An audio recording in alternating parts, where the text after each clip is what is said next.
अस्सलामुअलैकुम बच्चों।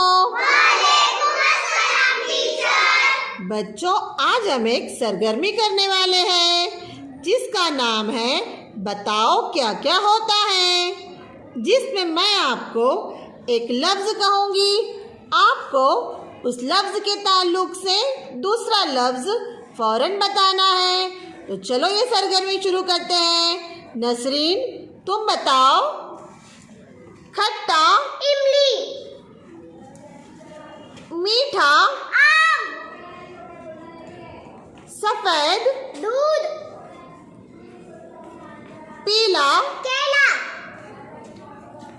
ठंडा शरबत, गर्म चाय, गोल बॉल, खूबसूरत ताजमहल, रंग बिरंगी तितली, लाल टमाटर, रसीला रसगुल्ला, काले बाल, कड़वा करेला, हरा जाम, सर्द हवा,